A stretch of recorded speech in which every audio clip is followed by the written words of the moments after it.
So ito na mga boss, ang update ng aking patula ng variety Primera Grande F1 ng Swiss Seeds.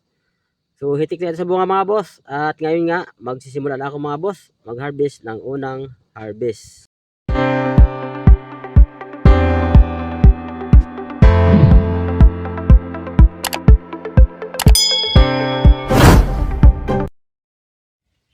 Hello mga boss. Kumusta po kayo lahat mga bossing? Shout out po sa inyo lahat. So ngayon nga mga boss, ang ginagawa ko dito mga boss, nag-harvest ako mga boss dito sa aking patula. Ito na mga boss ang unang harvest. Ang edad ng patula, 42 days after transplanting. So unang pitas pala ito mga bossing at ang ginagawa ko nga dito, pinipili ko lang muna mga boss yung mga unang bunga, yung pinakamalalaki. At yung mga alanganin, iniwanan ko muna mga boss at isang araw lang pitasin yon para lumaki siya, para makuha yung tamang sukat at laki ng bunga bago harvestin. Para pag tinimbang natin mga boss, medyo timbangan medyo maganda ang timbang niya. Kaya pinipili ko lang muna mga boss. Ito pala mga boss, ang patula ng variety Primera Grande F1 ng Swiss Seeds.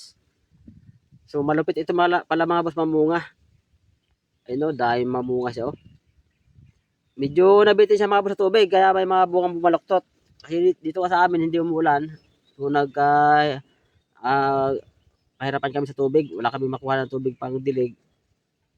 Kaya ayun nabitin. Mabuti na nga lang kahapon ng hapon umulan ng malakas. Kaya ayun, nakainom yung patulang tubig. Medyo sumariwa mga boss ang itsura ng dahon at saka yung mga bunga. Medyo kumislap yung balat. Matindi init sa amin mga bossing. Ilang buwan na ito hindi umuulan talaga. Grabe. Kalating taon na mahigit. Walang ulan. Pati mga sapa na pinagkuhan namin tubig mga boss natuya na rin. Pati irrigation wala pang agos. Kaya nabitin siya mga boss sa tubig. Kaya may mga bunga bumaloktot. Walang magawa mga boss kasi hindi kami makapagpataba. At wala nga tubig. Hindi rin makapagdilig at wala rin tubig. Ay mabuti na nga lang kasi siniswerte pa kahapon ng hapon umulan ng medyo malakas. Kaya ayun. Medyo nasolve mga boss ang patula. Gumanda itsura. Yung sa mga baguhan na mga viewers namin at mga subscriber, ang magtatanong kung paano ba ito pinatabaan at anong pataba ginamit at paano inalagaan. Pakipunta nyo lang mga boss sa playlist. At nandyan mga boss yung video ng pagpataba namin step by step. Mula step number 1 hanggang step number 5. So, doon nyo lang mga boss punta sa playlist para mapanood nyo yung step by step ng pag-abono at para makita nyo mga boss kung ano mga abono at resyo ng abono ang ginamit namin dito. Para yung mga baguhan natin ng mga farmers na ngayon pala magsimula magtanim, kahit paano, makakuha kayo mga boss ng idea. So, ganito pala mga boss kalupit, mamunga itong Primera Grande F1. Ang tindi mamunga, dami. Ayan ang dami talaga niya mamunga sunod-sunod. Yan mga boss, makakita yung mga boss yung plastic bottle na nakabitin kulay puti. Mga boss, mayroon siyang laman na puti sa loob, ayan. Ano mga boss yan ano yan, Alcampor. So yan mga boss ang nilagay namin ito na pantaboy sa fruit fly. Kaya kung mapansin yung patula namin, halos wala kayong makita na may baywang. Hindi siya mga boss natutusok ng fruit fly. So 100% mga boss, wala itong tusok. Kontrolado yung fruit fly. Bagamat itong taniman ko ng patula mga boss ay nakapaligid ang kahoyan dito. Puro manlaki po na mangga at kung ano mga kahoy, mga langka. Pero wala siya mga boss tusok ng fruit fly. Kasi naglagay ako diyan mga boss ng Alcampor. Yan yung pang taboy namin sa sa fruit fly para hindi siya lapitan. Kasi mabaho yan Ayan mga boss yan yung plastic bottle ng Coke. Yan. Ayun meron siyang para bintana. Yan yung singawan ng amoy. Para yung fruit fly hindi dito mga boss lumapit sa mga bungat. Hindi siya makatusok.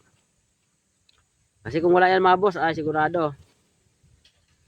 Puro butas ito. Alam naman ng lahat na yung patula, ang problema, ang pinakamatindi yan, yung fruit fly.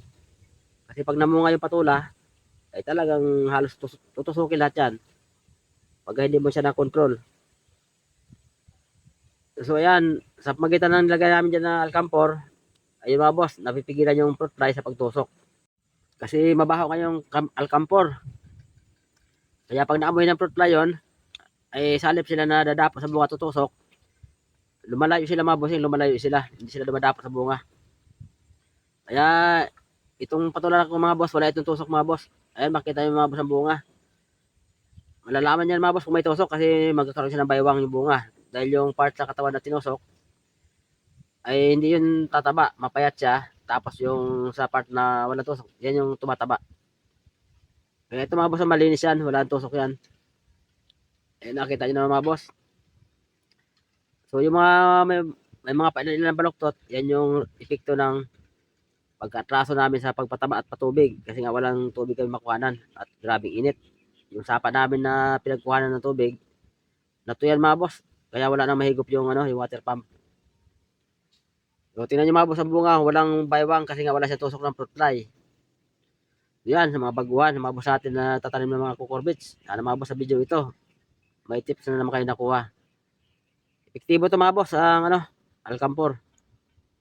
Pangtaboy sa fruit fly. Kasi ito nakikita ko mga boss dito sa ginagawa ko.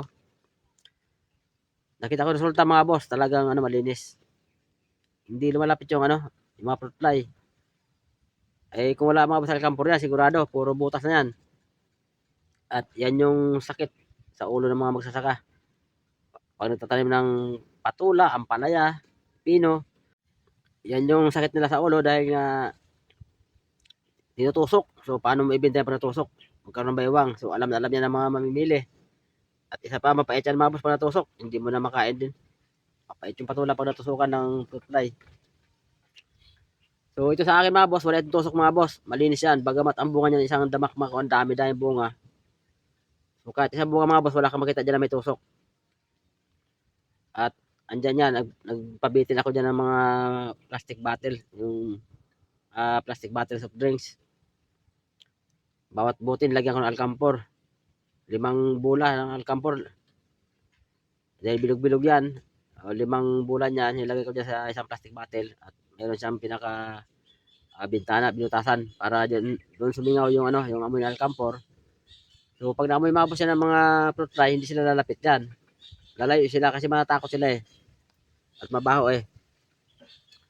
So yun mga boss, ang tips na maibigay ko sa mga viewers namin, mga subscriber, lalo yung mga baguhan at nagkakaproblema kung paano kontrolin ang fruit fly. Mahirap kasi yan kontrolin, mahirap yan sa timingan pag-spray. Hindi mo yan kaya patayin basta kasi mataas siya lumipad. Ay pag spray ka, lilipad yun, hindi mo siya tatamaan, hindi rin mamatay. So pagkalipas ilang oras, babalik yan sa patula, tutusukin na naman yung bunga. So ganun mga boss kahirap kontrolin itong fruit fly sa patula. At sa iba pang cucurbits crops. So ayan mga boss, yan mga plastic bottle mga boss. Marami yan sinabit kami dyan. Yan mismo sa loob, sa tabi ng mga bunga. Diyan nakasabit yung mga plastic bottle. Para sigurado. So yan mga boss, hanggang dito muna ako mga boss. Babay muna. Abangan mga boss ang next video. At yung mga sili na mga boss mga maliit pa. At kasalukuyan pa kami naglilipat tanim sa iba-ibang area. So bye-bye mga boss.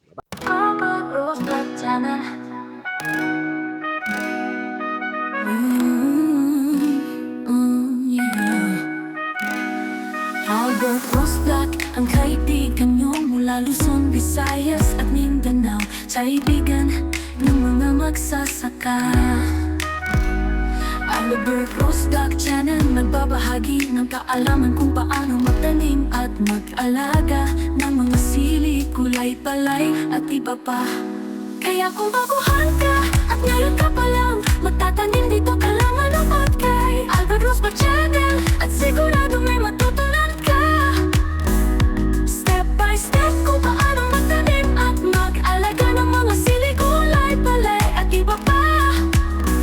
Albert Rosblack Channel, share tips and technique about silly farming and other vegetable crops. Dito ka lang manood kay Albert Rosblack Channel. Kaibigan ng mga silly farmers, Luzon, Visayas at Mindanao.